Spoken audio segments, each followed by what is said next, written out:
Hi everyone, कैसे आप सब। आई होप अच्छे होंगे और तैयारी भी मस्त चल रही होगी। तो हम लोग इंडियन पॉलिटी में हैं। जैसे आज लेक्चर नंबर 7 है और 6 लेक्चर हम लोग का कंप्लीट हो चुका है। तो जैसे कि हम लोग शासन प्रणाली पढ़ रहे थे, जिसमें से बचा हुआ था पार्ट। क्या क्या बचा हुआ था लास्ट क्लास में हम लोग देखे थे। अध्यक्षीय शासन प्रणाली हम लोग यहाँ तक देख लिए थे। क्या क्या बांट रखे थे। ये हो गया प्रत्यक्ष लोकतंत्र, हो गया अप्रत्यक्ष लोकतंत्र, हो गया संसदीय शासन प्रणाली, हो गया अध्यक्षीय शासन प्रणाली, हो गया। आज देखेंगे संघीय शासन प्रणाली और एकात्मक शासन प्रणाली, दोनों को देखेंगे। फिर ये देखेंगे राजतंत्र, कुलीन तंत्र, अल्पतंत्र, तानाशाही, सर्वाधिकारवादी, धर्मतंत्र और सैनिक शासन। तो इसे हम लोग देखते हैं आज।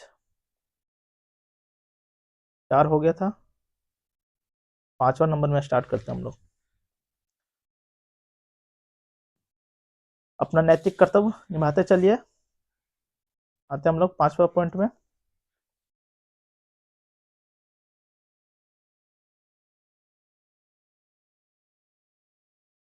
5वां नंबर में हम लोग देखेंगे संघीय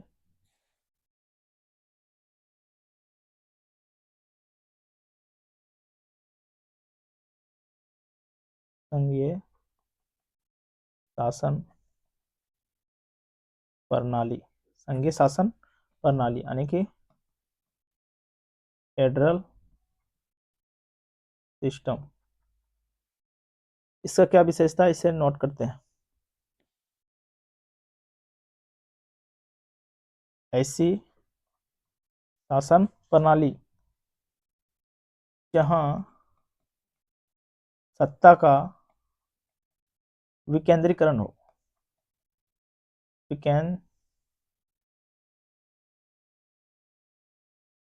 विकेंद्रीकरण हो, अर्थात अर्थात जहां जहां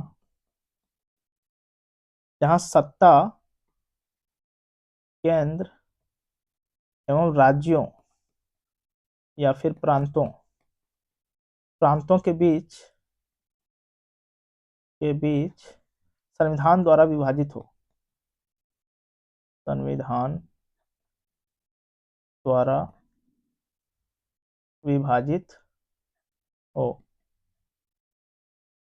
ऐसी शासन प्रणाली जहां सत्ता का विकेंद्रीकरण हो, अर्थात जहां सत्ता केंद्र और राज्यों या प्रांतों के बीच संविधान द्वारा विभाजित हो। यानी कि एक पॉइंट में अगर संघीय शासन प्रणाली बोले तो विकेंद्रीकरण, सत्ता का विकेंद्रीकरण।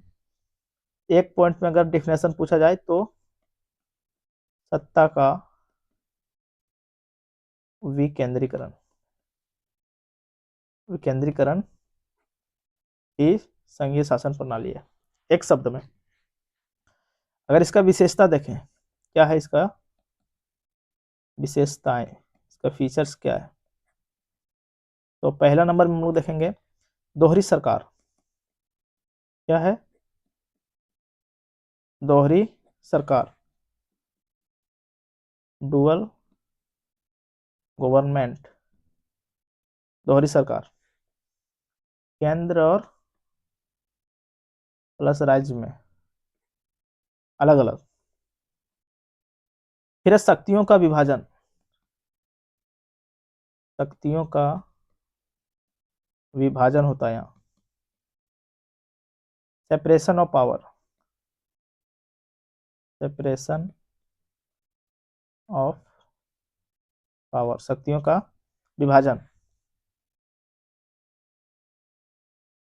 शक्तियों का विभाजन किसके किसके बीच, केंद्र और राज्य के बीच।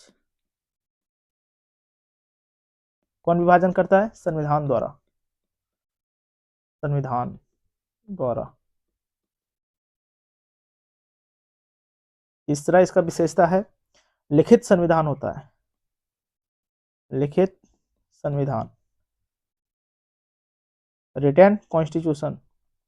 चौथा विशेषता है संविधान की सर्वोच्चता होता है, संविधान की सर्वोच्चता, संविधान की सर्वोच्चता होता है यहाँ, सर्वोच्च होता है संविधान। पांचवा एकल नागरिकता होता है यहाँ, एकल नागरिकता, सिंगल सिटीजनशिप। छठा है स्वतंत्र न्यायपालिका होता है, स्वतंत्र न्यायपालिका होता है। ऐसी शासन प्रणाली जहां सत्ता का विकेंद्रीकरण हो, यानी कि सत्ता का विकेंद्रीकरण संघीय शासन प्रणाली के मुख्य लक्षण है। विशेषताएं क्या है, यहाँ दोहरी सरकार होती है, शक्तियों का विभाजन होता है, लिखित संविधान होता है, संविधान की सर्वोच्चता होती है, एकल नागरिकता होती है, स्वतंत्र न्यायपालिका होती है। इसका एग्जाम्पल अगर देखें तो भारत बेस्ट है, फिर यूएसए भी है, फिर कनाडा भी है, फिर जर्मनी भी है इसका एग्जाम्पल में, स्विट्जरलैंड है, स्विट्जरलैंड संघीय शासन प्रणाली का एग्जाम्पल। अब छठा नंबर में हम लोग देखते हैं, 5 नंबर तक देख लिए और 6 नंबर में है एकात्मक शासन प्रणाली।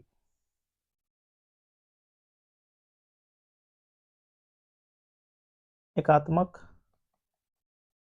शासन प्रणाली, यूनिटरी सिस्टम, क्या है इसमें, इसका क्या विशेषता है, सारी शक्ति केंद्र के हाथों में दे, एकात्मक मतलब एक के हाथों में सारी शक्तियां, तो क्या है इसमें, सारी शक्तियां केंद्र के हाथों में, केंद्र केंद्र के हाथों में, केंद्र के हाथों में। वहां क्या देखे थे, शक्तियों का विकेंद्रीकरण, और यहाँ है शक्तियों का केंद्रीकरण, यानी कि centralisation of power. Main difference क्या है यहाँ पे, शक्तियों का केंद्रीकरण, केंद्रीकरण, एक केंद्र है, यहाँ पे सारी शक्तियां इसी के इर्द गिर्द, सारी शक्तियां यहीं आ गई, शक्तियों का केंद्रीकरण हो गया, centralisation of power, of power. इसका एग्जांपल में अगर देखें, यूनाइटेड किंगडम, फ्रांस, जापान, चीन, एकात्मक शासन प्रणाली की बेस्ट एग्जांपल। अगर इसका विशेषता देखें, विशेषताएं क्या, इसका विशेषता है, पहला शक्तियों का केंद्रीकरण, शक्तियों का केंद्रीकरण। दूसरा विशेषता इसका, यहाँ पे एकल सरकार होगा, एकल सरकार। तीसरा विशेषता है एक समान, एक समान नीति एवं कानून पूरे देश में लागू, पूरे देश में लागू। चौथा विशेषता हम लिख सकते हैं हम लोग, शक्तियों का केंद्रीकरण, एकल सरकार, एक समान नीति एवं कानून पूरे देश में लागू, लागू हो गया। फिर एकल नागरिकता है, एकल नागरिकता। पांचवा पॉइंट में दे सकते हैं, यहाँ पे संविधान जो होता है लिखित भी हो सकता है, अलिखित भी हो सकता है, तो लिखित या अलिखित संविधान, अलिखित संविधान, लिखित या अलिखित संविधान। या न्यायपालिका का मुख्य कार्य कानूनों का उचित क्रियान्वयन करना, क्या है यहाँ पे, न्यायपालिका का मुख्य कार्य कानूनों का, कानूनों का उचित क्रियान्वयन करना, उचित क्रियान्वयन करना। अगर इसका लाभ देखें, क्या इसका लाभ, तो पहला लाभ देख सकते हैं कि यहाँ पे तीव्र निर्णय लिया जाएगा, क्या होगा? तीव्र निर्णय, जल्दी निर्णय। और हर जगह एक समान कानून होगा, एक समान कानून। और जब एक ही सरकार होता है, तीव्र निर्णय होता है, एक समान कानून होता है, तो खर्चीला कम होता है, कम खर्चीला। तो इसकी हानि भी क्या है? डिसएडवांटेज। पहला कि स्थानीय जरूरतों की अनदेखी हो जाएगी, स्थानीय जरूरतों का अनदेखी। दूसरा हम देख सकते हैं तानाशाही का खतरा बढ़ सकता है इसमें। क्या? तानाशाही का खतरा। अगर एक ही आदमी मालिक है, उसका सब चीज उसी का चल रहा है, तो तानाशाह हो ही सकता है। अगर वो तानाशाह हो गया तो इसमें जनता की भागीदारी की कमी हो जाएगी, जनता की भागीदारी की कमी होगी। तो पूरा हम लोग कंप्लीट कर लें इसे। लोकतांत्रिक शासन प्रणाली को पूरा कंप्लीट किए। अब हम लोग देखते हैं आलोकतांत्रिक शासन प्रणाली।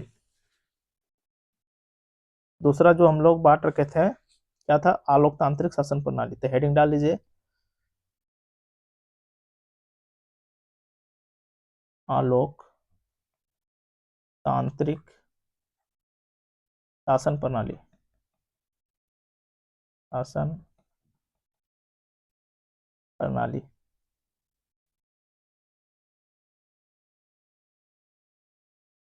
यानी कि नॉन डेमोक्रेटिक गवर्नेंस सिस्टम। तो इसमें पहला हम लोग देखेंगे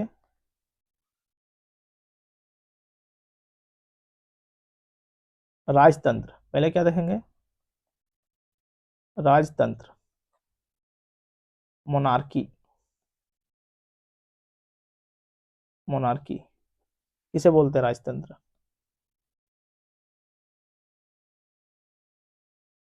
राजतंत्र में क्या है इसका विशेषता? जो शासन का जो प्रमुख होता है एक व्यक्ति के हाथों में होता है, या तो राजा या तो रानी।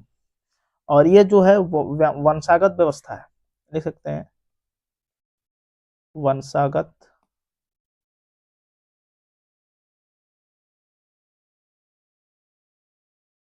वंशानुगत व्यवस्था है, वंशानुगत व्यवस्था है। इसमें जो शासन का प्रमुख होता है, शासन का प्रमुख एक व्यक्ति के हाथों में होता है, वो राजा हो, रानी हो, कोई भी हो। शासन का प्रमुख एक व्यक्ति। इसका प्रकार अगर देखें, राजतंत्र का प्रकार, तो पहला प्रकार देख सकते हैं निरंकुश राजतंत्र। निरंकुश राजतंत्र मतलब एब्सोल्यूट मोनार्की। किसे बोलेंगे? सम्राट के पास निरंकुश मतलब असीमित शक्तियां हो जाती है। क्या होता है? सम्राट के पास असीमित शक्तियां, सम्राट के पास असीमित शक्तियां,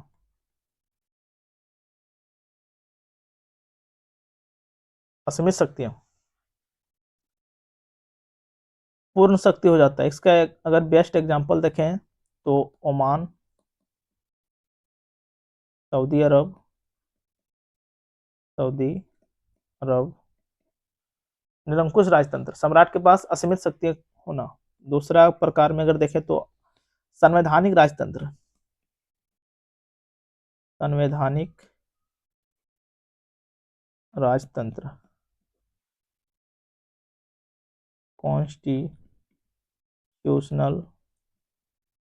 मोनार्की। यानी कि सम्राट जो है वो राज्य का प्रमुख होगा, बट वो जो उसको जितना भी शक्तियां प्राप्त होगा संविधान के अकॉर्डिंग प्राप्त होगा।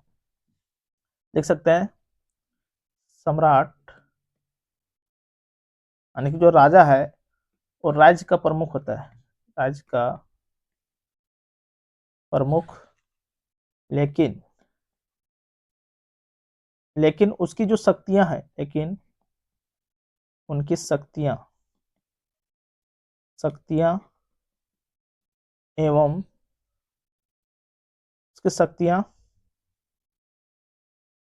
उसकी जो शक्तियां हैं वो संविधान या संसद द्वारा सीमित होता है। इसका अगर एग्जाम्पल देखें तो जापान है, स्पेन है, स्वीडन है। सम्राट राज्य का प्रमुख होता है, बट जो सम्राट को जो शक्तियां प्राप्त होती है वो संविधान या संसद देती है।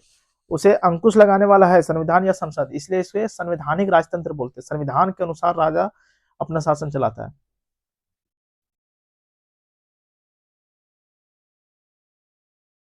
फिर द्वैध राजतंत्र क्या है? द्वैध राजतंत्र, डुअल मोनार्की क्या है? इसमें दो शासक, डुअल मतलब दो शासक एक साथ शासन करते हैं, एक साथ शासन। इसका बेस्ट एग्जाम्पल है अंडोरा। अंडोरा कहाँ पे है? वर्ल्ड मैपिंग की क्लास ले चुके हैं, प्लेलिस्ट बना हुआ है। तो ये बताइए कि अंडोरा, इसको हम पढ़ाए हैं, तो ये कहाँ पे है लोकेटेड? इसका अगल बगल में कौन कौन सा देश है ये बताइए आप लोग। द्वैध शासन तीसरा पॉइंट। चौथा में देख सकते हैं इसी का प्रकार में साझा राजतंत्र,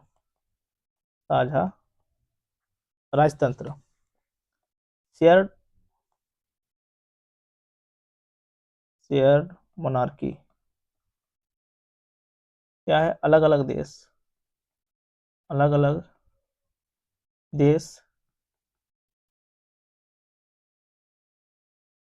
एक ही व्यक्ति को अपना सम्राट बनाते साझा करते हैं।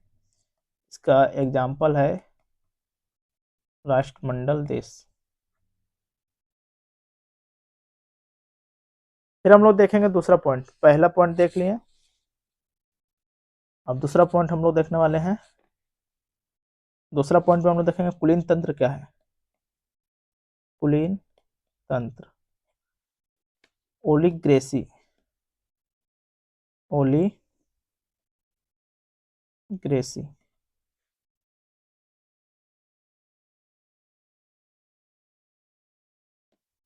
कुलीन तंत्र क्या है इसके बारे में थोड़ा देखते हैं। कुलीन तंत्र में क्या, जो भी सत्ता है वो एक व्यक्ति, जो धनी व्यक्ति होता है, अमीर व्यक्ति, शक्तिशाली व्यक्ति, उसके हाथों में चला जाता है। सिंपल सी बात, सत्ता जो है अमीर या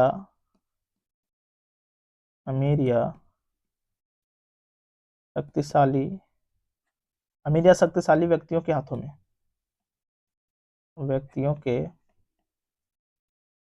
में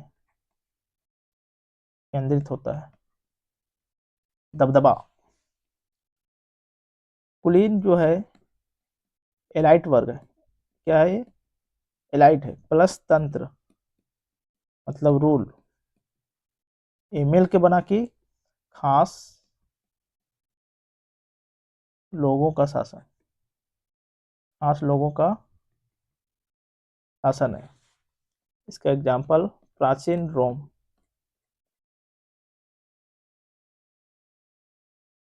फिर तीसरा देखते हैं, बहुत डिटेल से एक्सप्लेन कर रहे हैं सारा, बहुत ज्यादा ही डिटेल्स। तानाशाही क्या है? तानाशाही, डिक्टे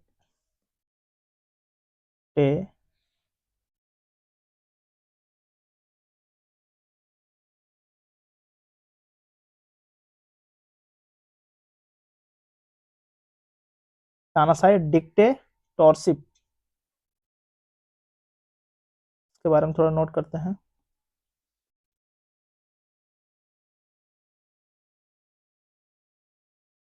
तानाशाही क्या है? जो जितनी सारी शक्तियां होता है, एक व्यक्ति या छोटे समूह के हाथों में आ जाता है। तो सारी शक्तियां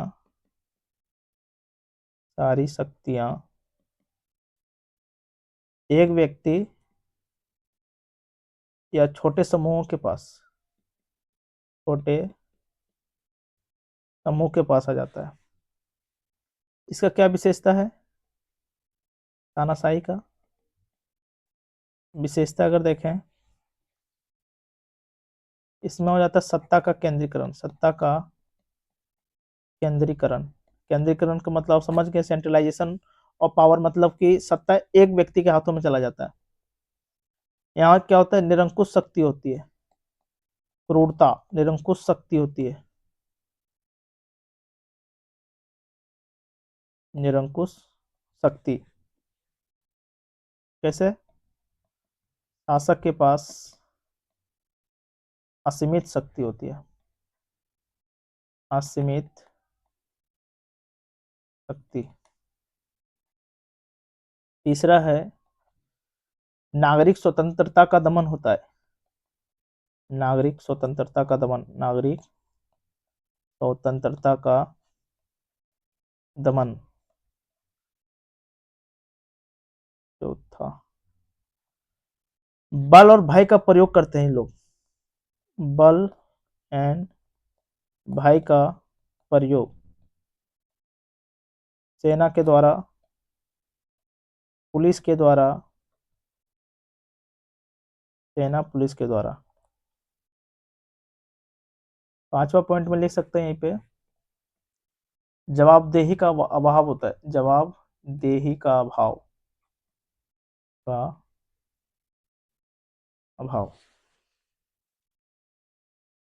इसका अगर प्रकार देखें, सैन्य तानाशाही होता है, एक दलीय तानाशाही होता है, व्यक्तिवादी तानाशाही होता है, पूर्ण राजतंत्र होता है। इसका एग्जाम्पल में अगर देखें तो तानाशाही। तो चौथा फिर देख लेते हैं हम लोग। चौथा पॉइंट में है सैनिक तानाशाही, सैनिक तानाशाही यानी कि मिलिट्री रूल्स। सेना द्वारा तख्ता पलट क्या होता है इसमें? सेना द्वारा तख्ता पलट। इसका एग्जांपल अगर देखें, हाल ही में म्यांमार में 2021 में सैन्य तख्ता पलट।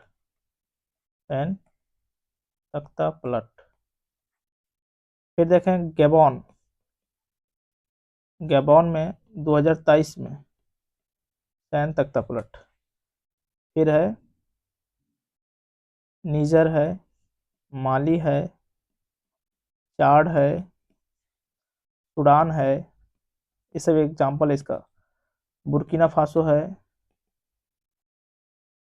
फासो और सबसे बेस्ट एग्जाम्पल तो बच ही रहा, पाकिस्तान है, थाईलैंड है। आए दिन इन देशों में सैन्य तख्ता पलट देखने को मिलता है। फिर पांचवा है धर्मतंत्र यानी कि धर्म के अकॉर्डिंग शासन करना, धार्मिक कानून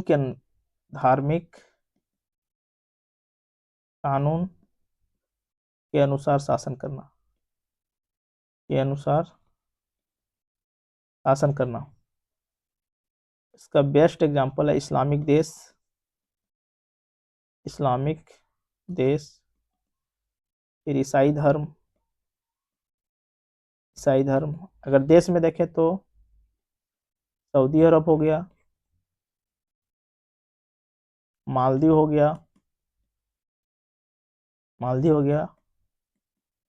मॉरिटानिया हो गया, नेपाल हो गया, ये हिंदू देश है। तो जितना हम लोग पढ़े थे उसे पूरा कंप्लीट कर लिए। तो अलोकतांत्रिक शासन प्रणाली पूरा डिटेल से एक्सप्लेनेशन कर लिए हम लोग। अब हम कल इसे पूरा रिवीजन करवा देंगे, जितना पढ़े उसका रिवीजन करेंगे कल।